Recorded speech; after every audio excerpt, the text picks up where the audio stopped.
చాలా బాగుంది. ఈ తండ్రి కొడుకుల అసలు గతేంటో ఊరందరి ముందు ఇప్పుడు బయటపడింది.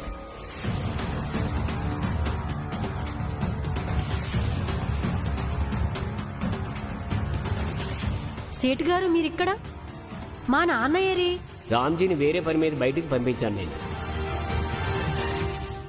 నాన్న, ఆ రోజు నువ్వే బండి లాగుతున్నావు కదూ? అప్పుడు నువ్వు మమ్మల్ని చూడగానే వెళ్ళి దాక్కున్నావు. సరే, మీరిద్దరూ ఈ పని చేయాల్సిన అవసరం ఏంటి?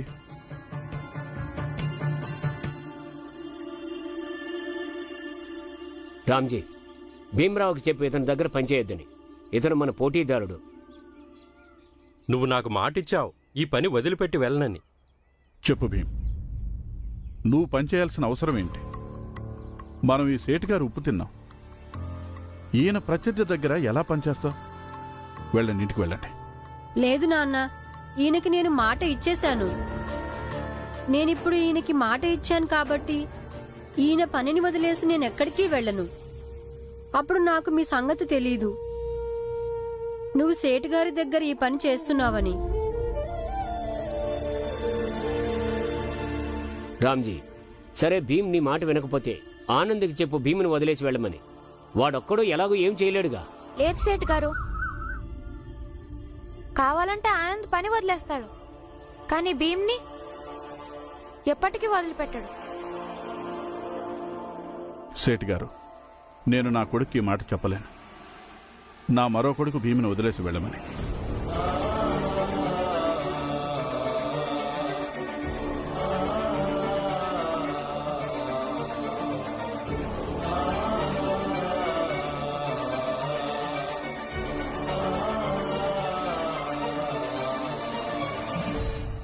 బియ్యం తీసుకోండి, పప్పులు తీసుకోండి, బియ్యం కొనండి, పప్పు కొనండి.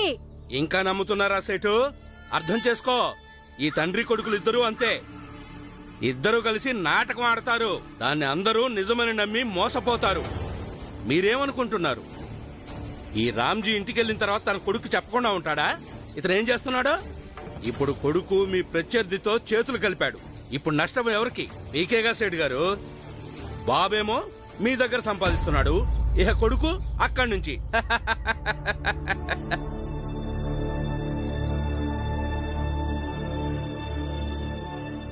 రామ్జీ, నీ నిజాయితీ మీద నాకు ఎలాంటి సందేహం లేదు. కానీ ఈ భీమరావు... సేటుగారు, మీరు నమ్మండి, నమ్మకపోండి, కానీ నేను భీమ్తో ఎప్పుడూ చెప్పలేదు నేను మీ దగ్గర బండిలాగే పనిచేస్తున్నానని.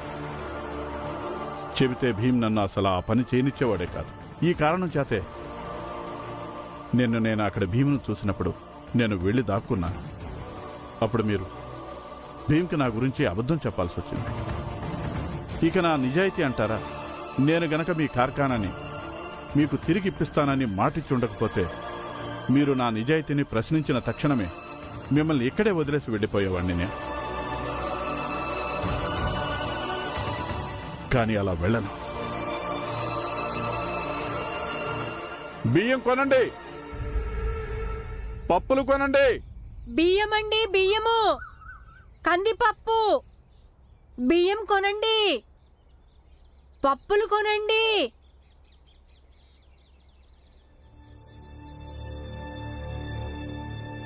సేటుగారు, మీరు మొత్తం విషయం చెప్పి ఉండాల్సింది మాకు. అది మీరేనని ఆ సేటుగారి దుకాణం తీసుకున్న పెద్ద మనిషి. తీసుకోవడం అంటే ఏమిటి అర్థం? అతను నేనిచ్చిన అప్పు తీర్చలేకపోయాడు, అతని దుకాణం తాకట్టు పెట్టాడు. నేను అతని దుకాణం తీసుకోవడం తప్పు కాదు కదా. కానీ ఇదైతే తప్పేగా. ఆయన మా నాన్నగారని మీకు ముందే తెలుసు, ఆయన షౌకర్ దగ్గర పనిచేస్తున్నాడని తెలుసు. అయినా కూడా మీరు కావాలని మా చేతి పని చేయిస్తున్నారు. ఇంకా మాట కూడా ఇందుకే తీసుకున్నారు, ఎందుకంటే మేము ఈ పని వదిలేసి వెళ్లకుండా. చూడండి, మేం వ్యాపారం చేసుకునే వాళ్ళం, మాకు లాభాలు ముఖ్యం. ఆ రామ్జీ ముందు ఎవరైనా ధీటుగా నిలబడగలరంటే అది భీమరావు ఒక్కడే. అయినా నేను మీకు డబ్బులు ఇస్తున్నాను, ఊరికి నేను చేయించుకోవడం లేదు. ఇంకా మాటలు అనవసరం, మీరు మాట ఇచ్చారు, గుర్తుంచుకోండి. ఇక పదండి, పదండి. జ్ఞానం కేవలం భీమ్కే ఉంది, అందుకే అడుగుతున్నాను. మీరు మొదటి నుంచి ఇలాగే ఆలోచిస్తున్నారా? లేదు, మొదటి నుంచి మేమందరం దేవుడికి పూజ చేసేవాళ్ళం. కానీ వాస్తవం అర్థమైన తర్వాత మానేశాం. మీకు అర్థం అవ్వలేదు. మీకు బాలా అన్నయ్య వాళ్ళ చిన్న తమ్ముడు అర్థమయ్యేలా చేశాడు. అన్నట్టు బాలా అన్నయ్య, నువ్వెప్పుడు ఆలోచించలేదా? మీ చిన్న తమ్ముడు ఈ విషయంలో తప్పు కూడా అయి ఉండొచ్చుగా. ఎందుకంటే ఒక వ్యక్తి అన్నిటిలోనూ ఒప్పు అవ్వాలన్న నియమం లేదు.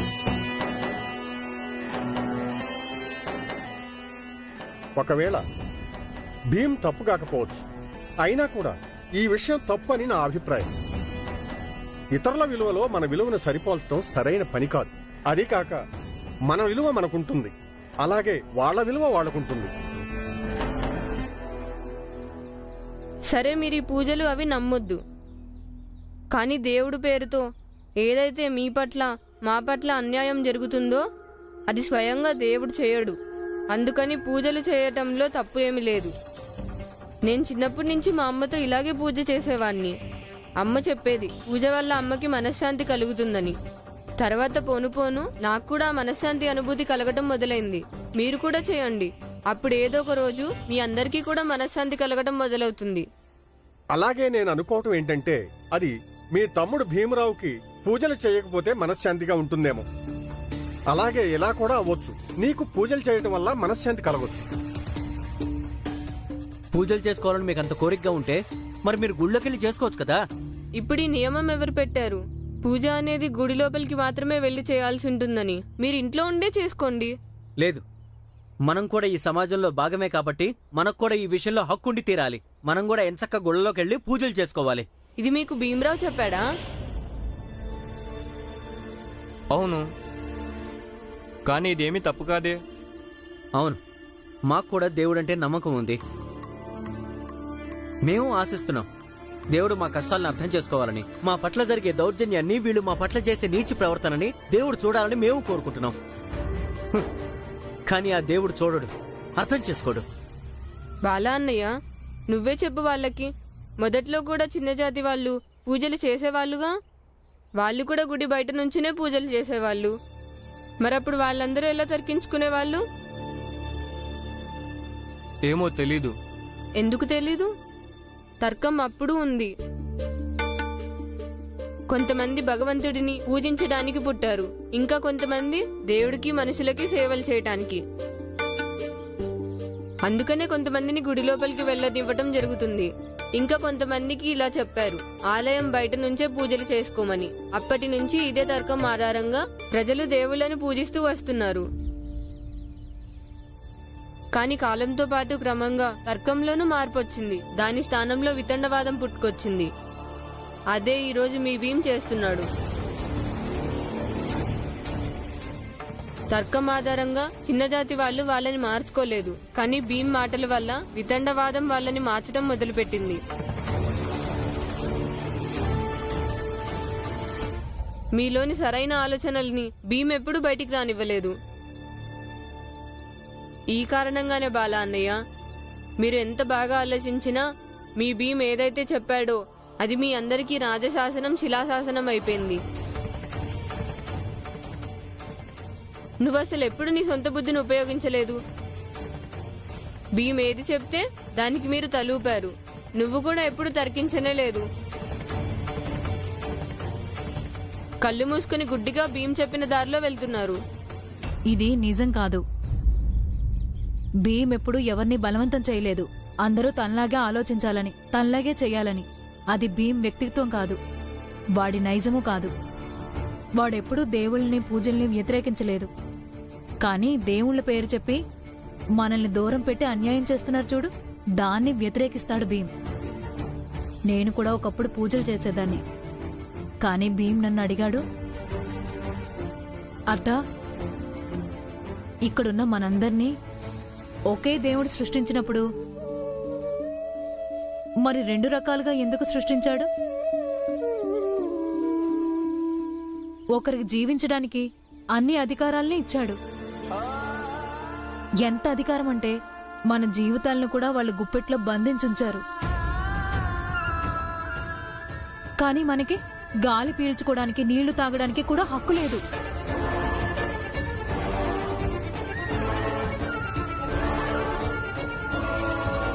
ఏ గోపాల్, బయటికి రా. బయటికి రా. గోపాల్, ఏంటి చెవులు వినిపించడం లేదా?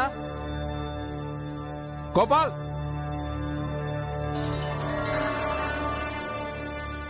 ఏమైంది? నువ్వు నోరుమై, నేను నీతో మాట్లాడడం లేదు. గోపాల్, నీకే చెప్పేది, బయటికి రా. మహంతి గారు వెళ్ళండి బయటికి.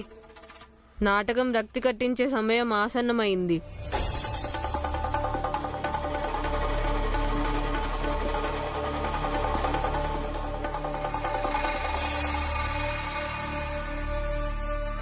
ఏమైందండి? నా కొడుకు గోపాల్ ఏం చేశాడు? నీ కొడుక్కి ధైర్యం ఎలా వచ్చింది అందరితో ఇలా చెప్పడానికి? మా దేవుడు ఇక్కడికి వస్తాడని. అక్కడే ఆగో. దేవుడు అన్ని చోట్ల ఉంటాడు. ఎవరైనా ప్రేమతో పిలిచారంటే తప్పకుండా వస్తాడు. హే గోపాల్, నీ దగ్గర ఏమైనా ఆధారం ఉందా ఓ దేవుడు ఇక్కడికి వస్తాడని? దీనికి కూడా ఆధారం లేదుగా. ఆ దేవుడు మీ పూజ స్థలం దగ్గరికి వస్తాడని. కానీ ఒక రుజువు ఇవ్వగలను నేను. చూడండి, వీడేదో రుజువు చేస్తాడంట. ఏం రుజువు చేస్తారో నువ్వు? మీరందరూ చేతులు జోడించి దేవుణ్ణి తలుచుకోండి, ఆయన్ని ప్రార్థించండి. నేను నమ్ముతాను భగవంతుడు మనలోనే ఉన్నాడని. కానీ ఒకవేళ వీళ్ళు మనల్ని ఆలయాల్లోకి వెళ్ళనిస్తే అప్పుడే మనం ఆ భగవంతుణ్ణి ధ్యానించడం, పూజించడం గురించి ఆలోచిద్దాం. ఎక్కడికో వెళ్ళడం ఎందుకు? భగవంతుడు ఇక్కడికే వస్తాడు. నేను రుజువు చేసి చూపిస్తాను. నువ్వేమీ రుజువు చేయాల్సిన అవసరం లేదు. అసలు మనం ఎవరిమి భగవంతుడున్నాడని నిరూపించడానికి వీళ్ళనే నిరూపించనివ్వు. భగవంతుడు కేవలం వీళ్ళ ఆలయాల్లోకే వస్తాడని. నువ్వు నోర్మోయ్. ఒక్కసారి చెప్పాను కదా మేము నీతో మాట్లాడటం లేదని. ఏ గోపాల్, నువ్వు అసలు ఇక్కడ నిరూపించడానికి ఏమీ లేదు. ఇంకా నువ్వేం నిరూపిస్తావు? అలాగే నిరూపించడులేండి. మీరు వెళ్ళండి. వెళ్ళి మీ ఆలయాలకున్న 4 ద్వారాలని మూసేసుకోండి. ఎందుకంటే మేము ఏదో ఒక విధంగా వాటిలోకి ప్రవేశించకుండా ఉండటానికి. భీమ్, రుజువు చేయనివ్వు.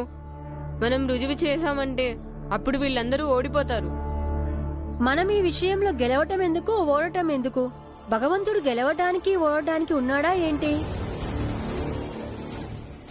భగవంతుడి కోసం మనం అందరం పోటీలు పడాలా? ఒకవేళ మనమందరం ఆ భగవంతుని సంతానమే అయితే మరి ఆయన ఎందుకు అలా పంచుకుంటున్నారు?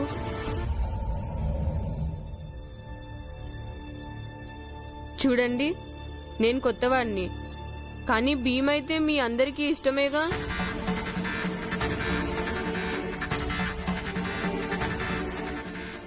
ఇప్పుడు మీరే చెప్పండి తనకి, అది రుజువు చేసి వాళ్ళని ఓడించమని.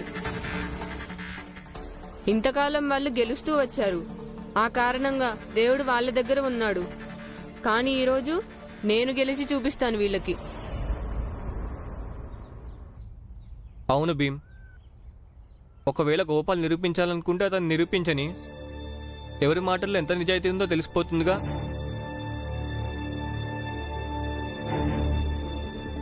అవును భీమరావు, ఇప్పుడు గోపాల్ ఏదో నిరూపిస్తానంటున్నాడుగా, మరి వాడిని నిరూపించు నువ్వు. వీడు ఏదైతే చెప్తున్నాడో అది నిజమై ఉండాలని అవసరం ఏమీ లేదుగా. చెప్పు గోపాల్, నువ్వెలా నిరూపిస్తావు వీళ్ళు తప్పని నువ్వు ఒప్పని? మీరందరూ చేతులు జోడించి దండం పెట్టుకోండి. మనసులో దేవుణ్ణి తలుచుకోండి.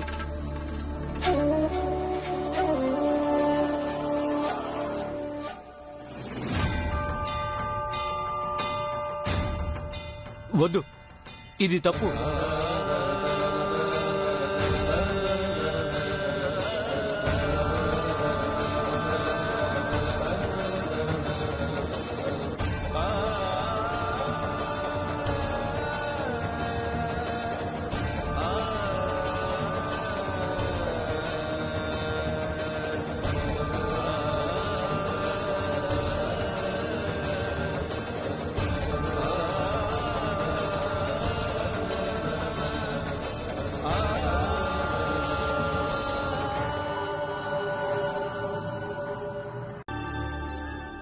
ఈరోజు భీమ్ కారణంగానే నాన్నకు ఆదాయం లేదు.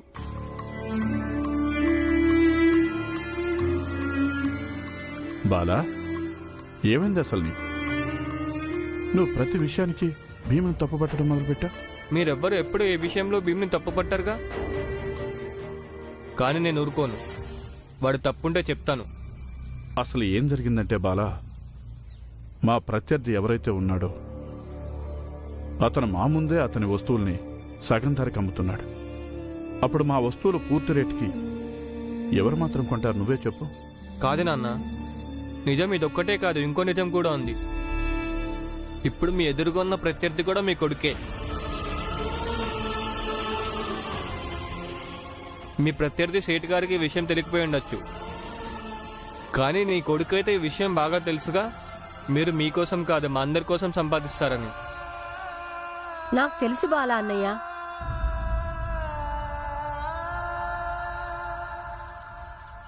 మేమేమైతే డబ్బులు సంపాదించామో ఆ డబ్బులు కూడా నీవేగా నాన్నా. తీసుకో. దీనికి సంకోచం ఎందుకు నాన్నా?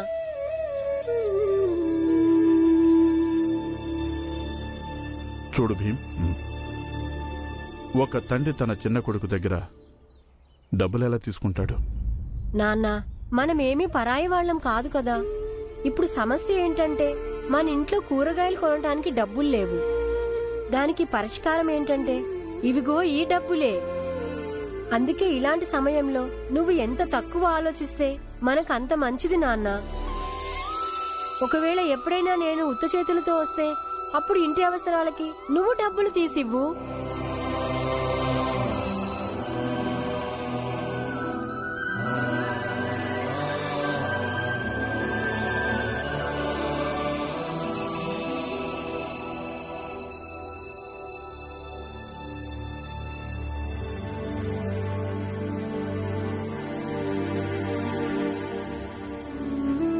నేను అనుకుంటున్నాను ఇక చదువు మానేసి ఏదైనా పని పాట నేర్చుకుందామని. నువ్వు ఇంత ఆలోచించావు కాబట్టి ఇప్పుడు ఇది కూడా చెప్పు. ఏం పని చేస్తావు? బాజా వాయిస్తాను నాన్న. భీంబాబు, నీ ఉద్దేశం ఏంటి? బాలా అన్నయ్య నిర్ణయం మంచిదేనా? కాదు నాన్న, నేను చదువుకుంటాను. ఓయ్ అన్నయ్యలు, మీరిద్దరు కూడా చదువుకోవాలి. చదువు తప్ప ఇంకా దేని గురించి అయినా ఆలోచించావంటే 2 కాళ్ళు విరగొట్టి చేతిలో పెడతాను తెలుసా? బాలా అన్నయ్య, నువ్వెందుకు ఇలా చేస్తున్నావు? మొండి పట్టు వదిలే. నేను ఇప్పుడు ఏం చేస్తున్నానో నాకు బాగా తెలుసులే. నన్ను క్షమించు బాలా అన్నయ్య, నువ్వు తప్పు చేస్తున్నావనిపిస్తుంది. నాన్న మాటలకి కూడా బాధపడితే ఎలా? ఇంటికి పద. నువ్వు మీ నాన్న ముద్దుల కొడుకు కదా, ఆయన నీ ఒక్కడికే నాన్న. ఆయనకి ఏది సరే అనిపిస్తే నీకు కూడా అదే సరే అనిపిస్తుంది. నేను తప్పుగా కనిపిస్తాను. దానికల్లా నీకు వస్తున్నావు, వెళ్ళిక్కడి నుంచి. నువ్వే చూడు, ఇప్పుడు నీ పద్ధతికి భిన్నంగా నేను ఆ లక్ష్యాన్ని ఎలా సాధించి చూపిస్తాను. దేన్నైతే నువ్వు సాధించాలనుకుంటున్నావు. ఎప్పుడు కూడా భీమే సరే అవ్వాల్సిన అవసరం లేదు. ఈసారి భీమ్ చేసిందే తప్పు.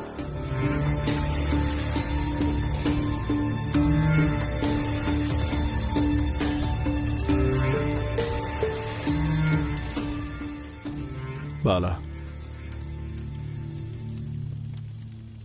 నువ్వు భీమ్కి మాటిచ్చావు. వాడి పోరాట యాత్రలో నువ్వు జీవితాంతం తోడుగా ఉంటానని. మరి ఇప్పుడేమైంది? నేను భీమ్ని వ్యతిరేకిస్తున్నానని చెప్పడం లేదు నాన్న. ప్రశ్నలు అడగటం, ఒకరి తప్పుల్ని ఎత్తి చూపటం వాళ్ళని వ్యతిరేకించినట్టు ఎలా అవుతుంది? నువ్వు కూడా ఇలాగే అనుకుంటున్నావా? భీమ్ చెప్పిన దానికి ఎవరు కూడా భిన్నంగా ఆలోచించకూడదని? లేదు బాలా, నేను అలా ఎప్పటికీ అనను.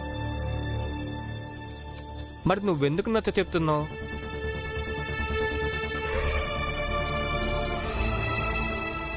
భోంచెద్దురుగాని రండి.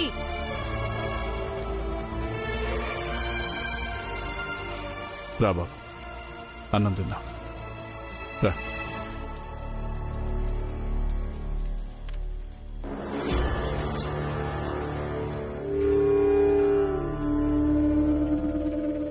ఇప్పటిదాకా మన పథకం చక్కగా సాగుతోంది. భీమ్ సొంత అన్నయ్య బాలా కూడా ఆలోచనలో పడ్డాడు. ఇప్పుడు తదుపరి కార్యాచరణ ఏంటి గోపాల్? ప్రభు స్వయంగా మార్గదర్శనం చేస్తాడు. ప్రస్తుతం మీరు భోజనం చేయండి. ఎలాగైనా సరే మనం భీమరావుని పూర్తిగా ఒంటరివాడిని చేసేయాలి. అందుకోసం మనం ఏదో ఒకటి ఆలోచిస్తూ అమలు చేస్తూ ఉండాలి. ఏదో ఒక పథకం వేస్తూ ఉండాలి. ఎలాగైనా మనం రుజువు చేయాలి భీమరావు ఆలోచనలు సరికాదని. అతని మాటలు వింటే ఎవరికీ మంచి జరగదు అని. వాడు కేవలం తన స్వార్థం పంతం కోసమే ఇవన్నీ చేస్తున్నాడని. రా గురు, పని పూర్తి చేద్దాం. ఆ గురు, గబగబా చేద్దాం. అయ్యో, విగ్రహం ఏమైంది? అరే, ఇక్కడే ఉండాలి కదా.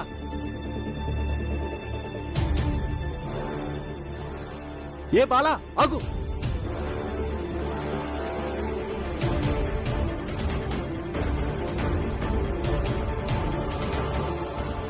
ఆగురా, అక్కడే ఆగు. ఆగు బాలా, ఆగు. ఆగు బాలా, ఆగు. స్వామీజీ విగ్రహం ఎక్కడుందో చెప్పు. మర్యాదగా నిజం చెప్పు బాలా, విగ్రహం ఎక్కడుంది? లేకపోతే నీకు మంచిది కాదు చెప్తున్నా. నాకేం తెలుసు? నీకు తెలీదా? చెప్పకపోతే నువ్వు ఇవాళ ప్రాణాలతో ఇంటికెళ్ళావు. తప్పుకో. ఆగరా, ఆగు. ఇవాళ నువ్వు ప్రాణాలతో తప్పించుకోలేవు. ఆగరా బాలా, ఆగు. ఆగు బాలా, ఇవాళ నేను వదిలిపెట్టాం. నువ్వు ఆకపోతే చంపేస్తాం. అసలు మీ ఇద్దరికి భీమ్ గురించి ఏం తెలుసు? మీకు తెలుసా, ఒక పెద్ద జాతి ఆడ మనిషి చలికి గజగజ వణికిపోతుంటే అప్పుడు మా భీమ్ ఆమెకి దుప్పటి ఇచ్చి ఆమెను మా ఇంట్లోకి తీసుకొచ్చాడు.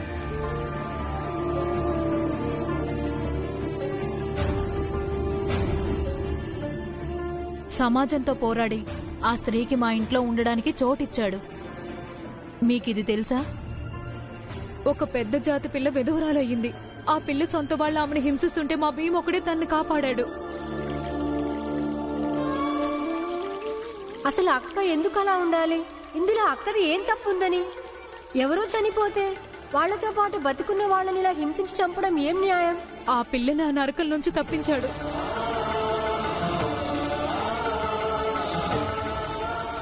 మాధవి అక్క పూనా వెళ్తుంది, సావిత్రిబాయి ఫూలే వితంతు ఆశ్రమానికి. ఇంకా ఇది తెలుసా, ఇద్దరు అత్తామామలు వరకట్నం కోసం కోడల్ని హత్య చేసి దర్జాగా బయట తిరుగుతున్నారు. ఆ అత్తమామల్నిద్దరినీ భీమ్ జైలుకు పంపించాడు. చనిపోయిన అమ్మాయికి న్యాయం చేశాడు.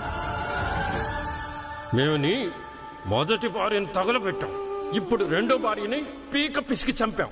నీకు డబ్బు ఆశ ఉందిగా, ఏం చేస్తాం మేము? నీ కట్నం డబ్బు కోసం నీ పిల్లాన్ని హత్య చేశాం మేము. వీళ్ళందరినీ బంధించండి సార్. వీళ్ళందరి ఎదురుగా అంగీకరించారు వీళ్ళు వీళ్ళ ఇద్దరి కోడళ్ళని నిర్దయగా హత్య చేశారని. మీకిది తెలుసా, ఒకసారి మా నుంచి గాలి, నీరు, ఇంకా నివాసం ఉండే గూడు కూడా లాగేసుకున్నారు. అప్పుడు భీమే మాకు మా హక్కుల కోసం పోరాడడం నేర్పించాడు. ఇప్పుడు ఎలా ఉందో అలాగే ఆలోచిస్తున్నాను. కానీ రేపు సమాజంలో ఎన్నో మార్పులు రావచ్చు. ఏ చట్టమైతే ఈ రోజు లేదో, ఏ బాధ్యతని ఈ రోజు మీరందరూ తెలుసుకోలేకపోతున్నారో అవన్నీ రేపు ఉండొచ్చు. బాధ్యత ఉంటే అప్పుడు ఒకరి హక్కుల్ని ఎవరూ లాక్కోలేరు. అలాగే చట్టం ఉండాలి, మీలాంటి వాళ్ళు వచ్చి పెత్తనం చేయకుండా. అలా చేస్తే వాళ్ళకి శిక్ష పడేటట్టు. మీకు ఈ విషయం తెలుసా, భీమ్ కేవలం ఒక వ్యక్తి కాదు, వాడు మా అందరి నమ్మకం. ఇంట్లో అందరికంటే చిన్నోడు, కానీ మా అందరికీ ధైర్యం వాడు. మీ ఇద్దరికి కొంచెం కూడా భీమ్ గురించి ఏమీ తెలీదు. ముందు వెళ్ళి ఒకసారి మా భీమ్ గురించి అందరినీ అడిగి తెలుసుకో. తప్పించుకోలేవు.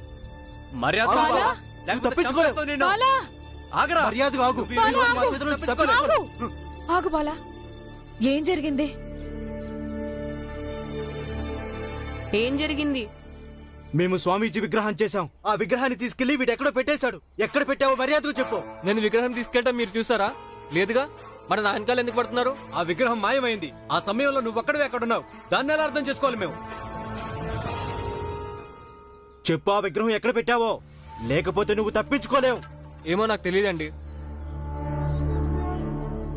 నువ్వు అడిగితే ఇలా చెప్పు, నీకు 4 తగిలించాల్సిందే.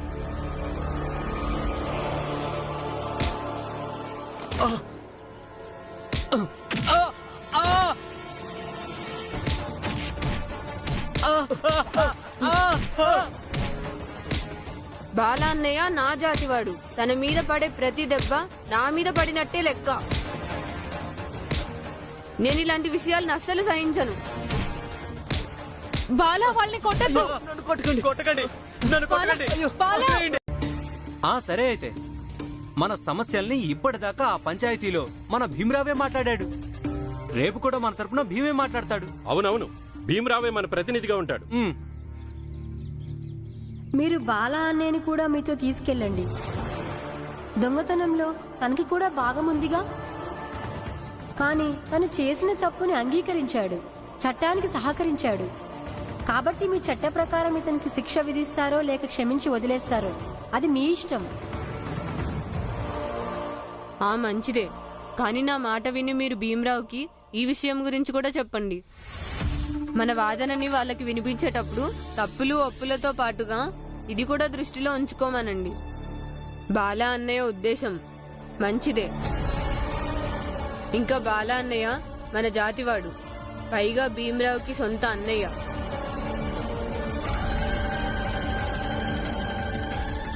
అవును భీమ్, ఎప్పట్లాగా అక్కడికి వెళ్ళాక ఇది అంగీకరించొద్దు. బాలా ఇంకా మిగతా వాళ్ళ విగ్రహాన్ని దొంగిలించి దాచిపెట్టారని.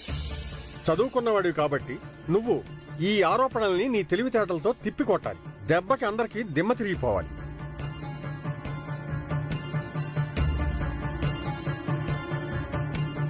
లేదు, నిజమేదో కేవలం అదే చెప్తాను నేను. కాని మాటిస్తున్నాను, బాలా అన్నయ్యని ఇంకా మిగతా వాళ్ళని కాపాడుతాను. ఎవరికి ఎలాంటి సమస్య రాదు. నీ మాట ఎవరికి అవసరం లేదు. నువ్వు ముందు దొంగ నిరూపించిన తర్వాత ఎలా కాపాడుతావు?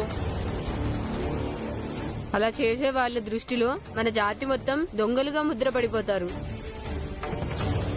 ఇక ఆ తర్వాత నువ్వు నీ వాదనతో మమ్మల్ని విడిపించి ఏం లాభం?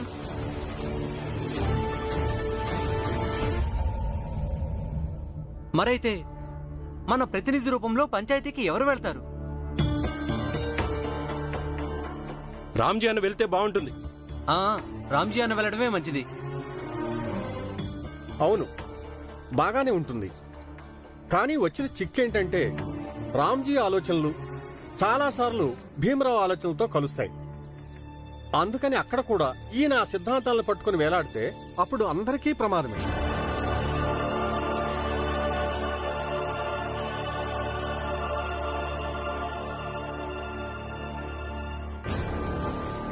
బాలా అన్నయ్య, నీ వ్యక్తిత్వంలో ఎలాంటి లోపం లేదు.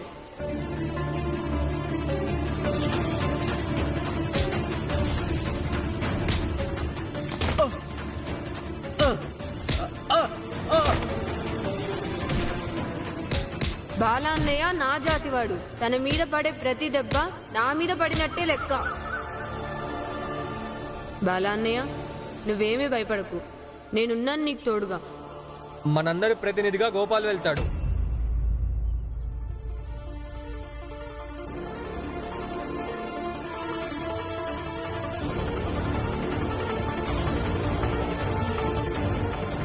అన్నయ్య, నువ్వేం మాట్లాడుతున్నావు నీకు తెలుస్తుందా? అవును బాలా అన్నయ్య, ఆనందన్నే సరిగ్గానే అడిగాడు. నేనంత అనుభవజ్ఞుడిని, తెలివైన వాడిని కాదు. మన భీమరావ్ అంతా రామ్జీ బాబాయ్ అంతా. కానీ నీకు ఇది బాగా తెలుసు, ఎవరిని కాపాడాలో ఇంకా ఎక్కడ ఎలా మాట్లాడాలో.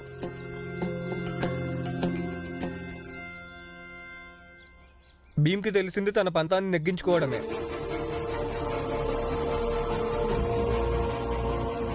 కానీ నువ్వు మనందరి గురించి ఆలోచిస్తున్నావు. ఇంకా నీ వాక్చాతుర్యం మీద నాకు నమ్మకం ఉంది. అందుకని మన ప్రతినిధి రూపంలో నువ్వు వెళ్తావు. బాలా అన్నయ్య, మామూలుగా మాట్లాడటం వేరే విషయం, కానీ ప్రశ్నలు జవాబులు వాదోపవాదాల్లో నేను నెగ్గలేను. లేదు, మా దృష్టిలో భీమ్ వెళ్ళడమే మంచిది. చూడండి, ఇప్పటిదాకా మన కోసం భీమరావే పోరాడుతూ వచ్చాడు, అలాగే గెలుస్తూ వచ్చాడు. అందుకని మన అందరి ప్రతినిధిగా భీమరావు అయితేనే మంచిది. కాదు, గోపాల్ అయితేనే మంచిది. గోపాల్ తెలుగులో భీమరావు కంటే తక్కువేమీ కాదు. ఈసారి మనం గోపాల్ని మన ప్రతినిధిగా పంపించి చూద్దాం. కాదు, భీమే సరి. గోపాలే సరి. కాదు, భీమ్ వెళ్తేనే మంచిది.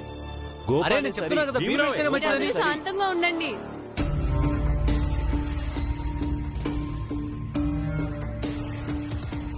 నేనేమంటున్నానంటే ఈ సమాజానికి ప్రతినిధిగా నేను వెళ్ళను, భీమరావు కూడా వెళ్ళడు.